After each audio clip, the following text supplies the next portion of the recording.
Hi అండి, I'm doctor S K N Manikanta, కుస్మా hospitals Rajahmundry అండి. ఈరోజు టాపిక్ వచ్చేసి చాలామంది తల్లిదండ్రులు నాకు విజిట్కి వచ్చేవాళ్ళు పిల్లలు మంచం మించి పడిపోయారండి, మనం పిల్లల్లో గమనించుకోవాల్సినవి ఏంటి అని అడుగుతున్నారండి.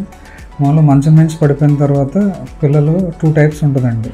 మామూలుగా ఫస్ట్ రకం వచ్చేసి పిల్లలు మంచం మించి పడిపోయి తలకి గొప్పు కానీ లేదంటే ఏడ్చి కొంచెంసేపు పడుకుండిపోయి నార్మల్ యాక్టివిటీ లేచి మామూలుగా తినడం, ఆడుకోవడం, వాళ్ళు రెగ్యులర్ యాక్టివిటీలోకి వెళ్ళిపోతారు. సెకండ్ టైప్ ఏంటంటే మంచం నుంచి పడిపోయిన తర్వాత పిల్లలు బాగా డల్ అయిపోవడం, చెవిలోంచి కానీ ముక్కులోంచి కానీ నోట్లోంచి బ్లడ్ రావడం, తర్వాత ఫీడింగ్ కానీ బాగా చిన్నపిల్లలు అయితే పాలు తాగడం ఆపేయడం, కొంచెం ఏజ్ పెద్దవాళ్ళు అయితే అన్నం తినడం కానీ రెగ్యులర్ యాక్టివిటీ తగ్గిపోవడం కానీ, తర్వాత మాట మందగించడం కానీ మనం పిలిస్తే పలకపోవడం.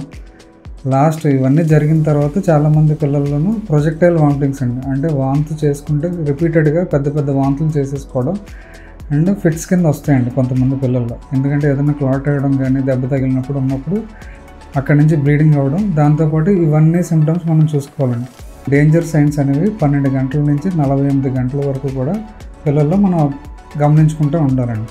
సో ఎవరైతే పడిపోయారో మనం జాగ్రత్త తీసుకుని మీకు ఏదైనా అబ్నార్మల్గా అనిపిస్తే ఇమీడియట్గా మీకు దగ్గరలో ఉన్న పీడియాట్రిషియన్ని అప్రోచ్ అవ్వాలండి. మా కుస్మా హాస్పిటల్ స్టార్ట్ చేసిన కాడి నుంచి ప్రతి ఆదివారం ఫ్రీ ఓపీ అనేది కండక్ట్ చేస్తున్నామండి.